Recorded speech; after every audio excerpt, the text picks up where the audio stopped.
Herbert kelihatannya lelah loh. Enggak. Tadi juga luar biasa. Saya itu nggak memuji, tapi buktinya memang nyata. Usia sebegini ya masih mencari Tuhan.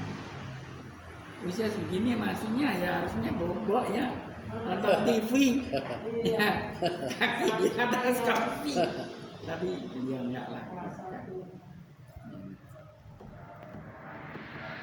Kita kan dihandap di bawahnya, ya senior usia ya. Kita semua rekan sekerja.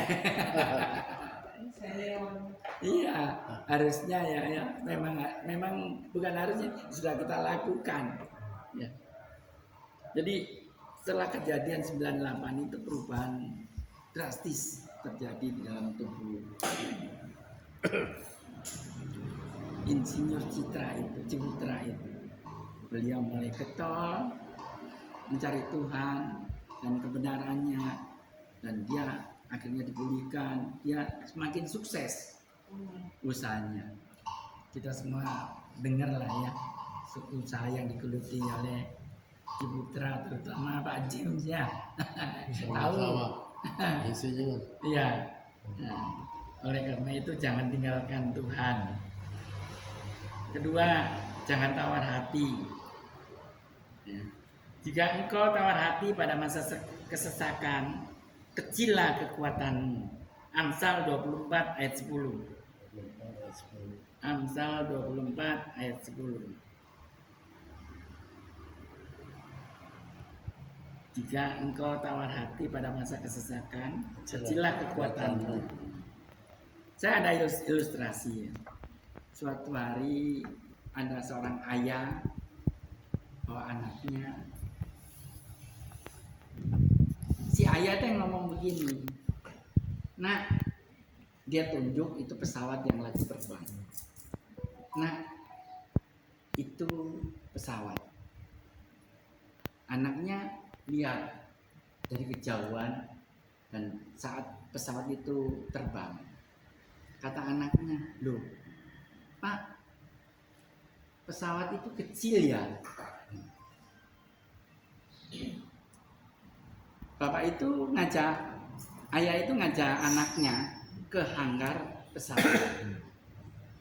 Nah, setelah sampai di tempat dan anak itu melihat pesawat itu, bapaknya ngomong, "Nak, ini pesawat." Anaknya ngomong, "Loh Pak, ini kok pesawat besar, sedangkan kemarin saya lihat kok kecil." Ya, apa ini pesawat berbeda? Ya, itu pesawat yang kecil, ini pesawat yang besar. Bapaknya ngomong, "Enggak Nak, ini pesawat sama, cuma cara pandangmu. Kalau kemarin engkau memandang pesawat itu dari kejauhan, jadi kelihatan kecil. Nah sekarang dari dekat jadi besar." Hati-hati saudara, sama dengan kita memandang kehidupan ini. Terkadang baik itu masalah ekonomi maupun masalah sakit penyakit. Kemarin saya besuk ke teman, mungkin ada 4 bulan dia bolak-balik keluar rumah sakit, tapi saya lihat dia segar.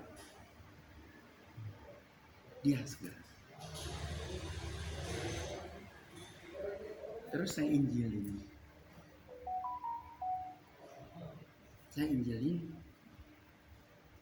"Pak, ada maksud Tuhan Bapak itu di sini. Ya. Maksud Tuhan," sampai beliau itu nangis. Setelah saya injil, beliau nangis. Maksud Tuhan maksudnya dia mengerdilkan Tuhan, sama dengan mengecilkan Tuhan. sama dengan anak kecil itu memandang pesawat itu kecil. Jadi hati-hati. Sewaktu kita memandang pesawat itu kecil, berarti kita mengecilkan Tuhan.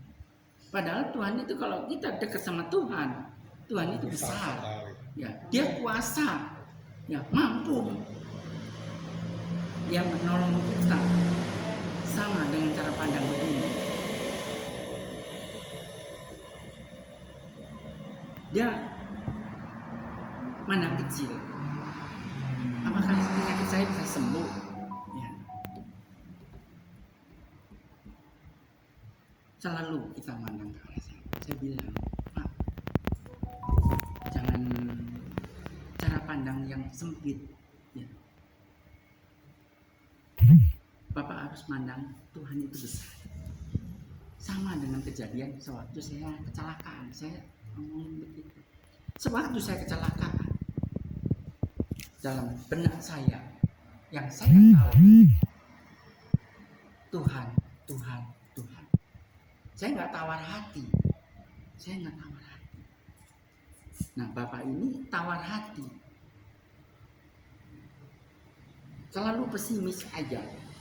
Saya bilang, saya cuma tahunya Tuhan dan sakit. Istri saya masuk ke ruangan ngasih makan saya, terus keluar. Saya cuma bisanya puji-pujian, penyembahan, ya itu nggak ada lagi. Langsung saya tidur. Bangun tidur, ya nggak lama saya lihat ada istri saya masuk. Beliau ngomong begini, saya nggak bisa tidur. Jadi, fokus kepada diri sendiri. Akibatnya, itu mah terserah Bapak. Saya bilang begitu. Kalau Bapak masih mau gendong ini, sakit masalah. Ya. Sampai kapan? Saya lihat wajahnya pemulihan. Ya. Tapi keluar masuk rumah sakit aja. Kita jangan tawar hati, saudara. Di dalam hal apapun, kita pandang Tuhan itu, cara pandang kita itu dia bagaimana? Nah, seperti anak kecil ini memandang pesawat itu dari kejauhan atau dari dekat. Kalau dari dekat, Tuhan mampu, Tuhan bisa. Yang tidak mungkin bisa menjadi mungkin.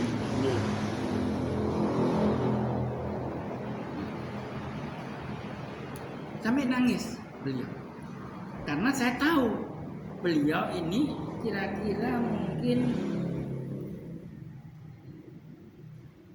ya ada 2-3 tahun meninggalkan Tuhan. Maksudnya meninggalkan Tuhan jauh. Dia nggak gereja.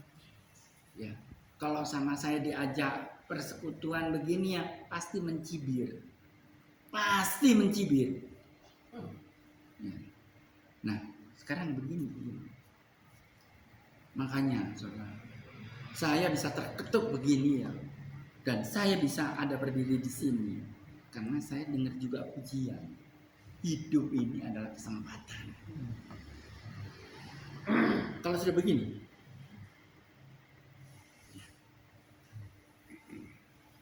minta belas kasihan Tuhan. Minta belas kasihan Tuhan. Kalau sudah begini, yang mudah-mudahan diperpanjang dan bisa melayani. Amin. Oleh karena itu, ya, saya bukan muji Pak Heri, saya terus terang aja. Kalau saya ada dan saya bisa ya, saya pasti ikut. Yuk ke sana, pasti saya ikut. Pasti. Ya, bukan karena saya berdiri di sini saya ngomong begini, enggak, saya ikut. Siap aja saya. Nah nanti katanya Lenle, saya bilang ayo siap, saya bilang. Ya selama saya sehat ya dan ada di Bandung, ayo. Karena kalau melayani Tuhan, kita nggak usah takut. Dan Tuhan tidak akan berhutang, bapak-bapak. Ini istri saya tahu. Saya itu kalau berdiri ini sakitnya luar biasa, sakitnya luar biasa. Istri tahu. Saya periksa ke dokter spesial sudah 2 kali. Obat masih ada. Sama saya nggak diminum. Sampai sekarang nggak diminum. Puji Tuhan hilang. Amin. Amin. Hilang. Ini istri saya. Bahkan dalam perjalanan tadi saya sempat ngomong sama istri saya.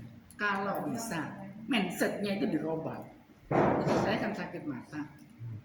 Cukup lama. Sama saya dibiarin aja. Biar lewat proses. Ada saatnya saya harus mengemukakan. Terserah nanti ke depan. Mau ambil iman ini atau tidak. Itu pilihan. Semua itu pilihan. Saya bilang, kalau saya nggak mau. Saya takut. Temannya dia. Ini masih ada di Sentosa. Dia dengerin omongan orang ini, itu, dan lain sebagainya. Ya kalau bisa mengarah kepada kesembuhan, kalau semakin parah bagaimana? Oleh karena itu, sama dengan yang teman saya yang sakit ini, semua itu kembali ke Bapak. Kalau mandang Tuhan kecil, ya saya nggak bisa apa-apa. Saya nggak bisa tidur, Pak. Selalu kepikiran. Saya bilang manusiawi. Tapi itu kembali lagi kita. Saya ceritakan habis-habisan. Ya. Kuasa Tuhan. Jadi apalagi situasi sekarang begini, ekonomi sedang bagaimana, kita harus yakin dan percaya, Bapak-bapak. Ini nggak main-main loh tahun sekarang. Pak Jem mungkin tahu. Ini sudah melanda Amerika, krisis ekonomi. Tapi saya percaya, yakin dan percaya, saya pegang Tuhan. Amin. Di dalam Tuhan, ya, nggak ada resesi, yang ada resepsi. Kalau nggak gitu kita nggak kuat. Kita jangan tawar hati. Jadi gimana Pak? Harus berserah ya? Saya bilang iya. Harus berserah. Nyawa ini bukan milik kita. Bapak sampai kapan mengeraskan hati? Jadi saya di sana itu ada 20 sampai 30 menit.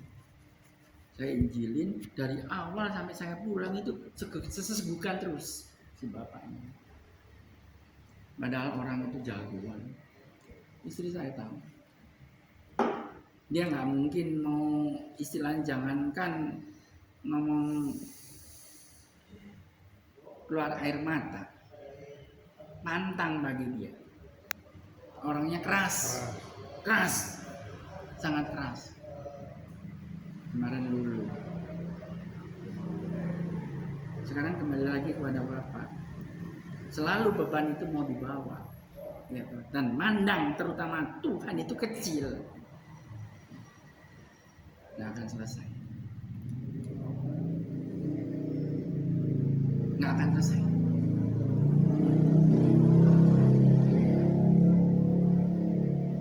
Banyak orang yang tawar hati saat ada di dalam proses. Saya tahu, saya percaya. Tapi imanlah yang menguatkan kita.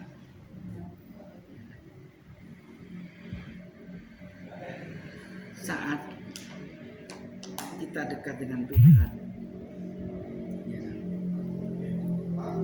Tuhan itu besar dan Tuhan itu sanggup melakukan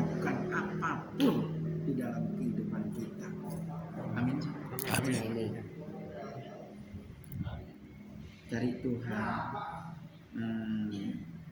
Jangan tawar hati. Tidak perlu khawatir dan selalu bersyukur. Di Filipi 4 ayat 6. Saya bacakan ya. Tidak perlu khawatir dan selalu bersyukur. Filipi 4 ayat 6. Janganlah hendaknya kamu khawatir tentang apapun juga. Tetapi nyatakanlah dalam segala hal keinginanmu kepada Allah dalam doa dan permohonan dengan ucapan syukur.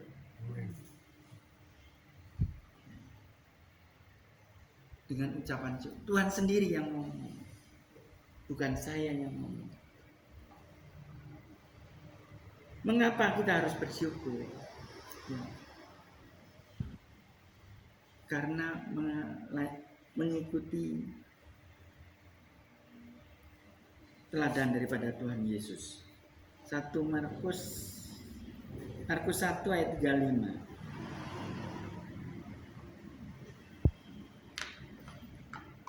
Pagi-pagi benar waktu hari masih gelap, ia bangun dan pergi keluar. Ia pergi ke tempat yang sunyi dan berdoa di sana. Dikatakan berdoa. Di dalam Filipi 4 ayat 6 tadi, dalam doa dan permohonan dengan ucapan syukur. Ya. Teladan daripada Tuhan Yesus sendiri, saudara.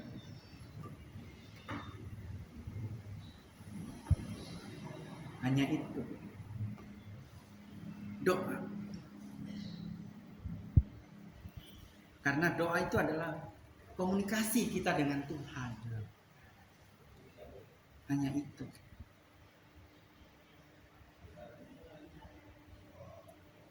Saya waktu ngijilin teman saya itu saya katakan, Pak, saya punya orang tua jasmani. Saya katakan. Bahkan ini ada saat ini juga ada ibu saya. Tapi mereka nggak ngurus saya. Saya katakan, dari umur 6 tahun saya ngerti. Saya nggak sakit hati sama ibu saya. Sampai sekarang ibu saya taruh di atas kepala saya. Beliau sekarang nggak bisa jalan, tapi tetap saya hargai. Karena saya ada dari rahim beliau. Saya bilang, tapi saya nggak mikir fokus ke sana. Saya pandang Tuhan, Pak. Saya punya bapak rohani. Saudara, saya dari umur 6 tahun gaul itu sama teman-teman, bahkan uang dikasih sama teman-teman. Saya percaya itulah bapak rohani yang menggerakkan teman-teman saya. Nah, di sini jadi kita, cara pandang kita jangan, istilahnya orang ngomong cupet ya, cupet itu orang bahasa Sunda ya. Jadi jangan memandang kecil itu sama Tuhan. Kita harus pandang Tuhan itu besar. Percaya dengan kuasa Tuhan, kekuatan Tuhan, kemampuan Tuhan. Saya bilang begitu. Kita ada Bapak kita, Pak, Bapak rohani kita.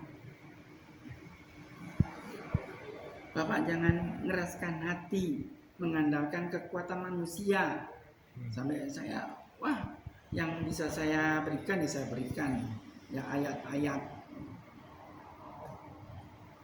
Terkutuklah manusia, sampai saya sebutkan sampai sedemikian. Supaya dia tidak mengeraskan hati. Memang ternyata iya. Beliau nggak mengeraskan hati, dia sampai saya istilahnya saya tuntun supaya beliau mengakui kekerasan hatinya.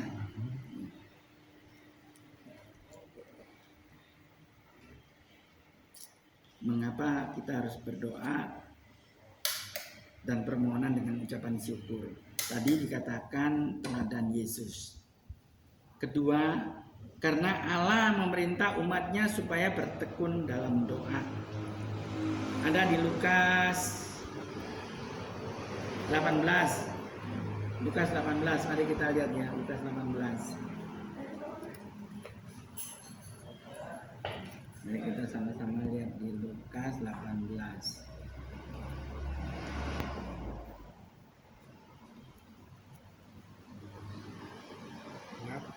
Ya, Lukas 18 ayat 1.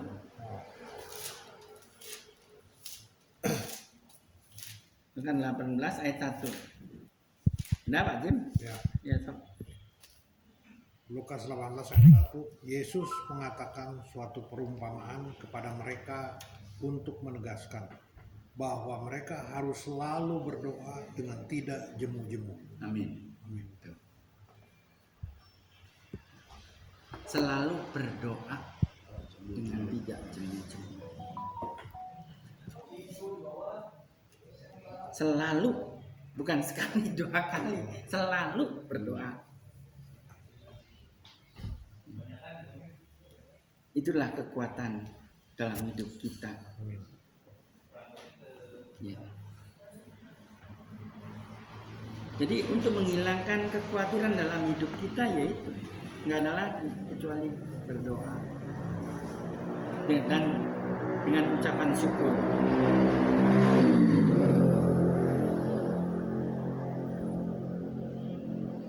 Keempat, segala sesuatu mendatangkan kebaikan bagi kita. Kita buka di Roma 8 ayat 28.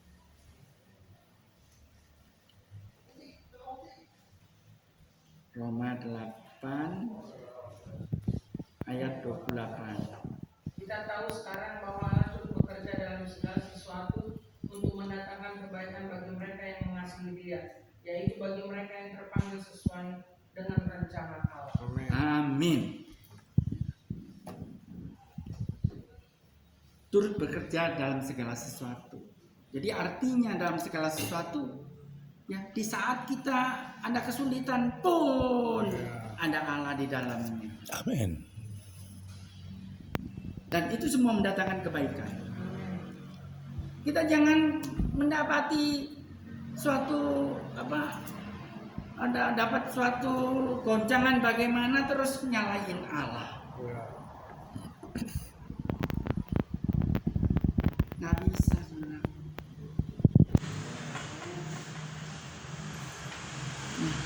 Kita harus positif, yakin dan percaya. Oleh karena itu hati-hati kita dengan perkataan kita. Terkadang kita suka melemahkan diri kita sendiri oleh perkataan kita. Efesus 4 ayat 29 katakan. Mari kita lihat. Efesus 4 ayat Efesus 4 ayat 29. 29 kan? Ya, silakan. Janganlah ada perkataan kotor keluar dari mulutmu, tetapi pakailah perkataan yang baik untuk membangun di mana perlu, supaya mereka yang mendengarnya beroleh kasih karunia. Amin. Amin. Jangan ada perkataan kotor. Selalu positif. Amin. Saya tuh selalu begitu. Kalau lihat jangan. Itu harus positif. Amin. Memperkatakan positif. Amin. Jadi itu ke kita juga nantinya. Kalau perkataan kita positif kan membangun. Jadi yang mendengarnya pun boleh mendapatkan berkat dari perkataan kita yang enak, yang menyenangkan.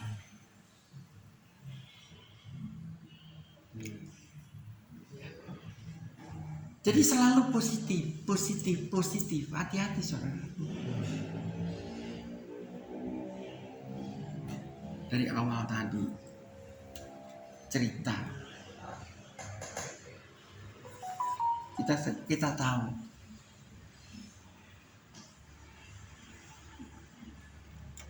bahwasanya kita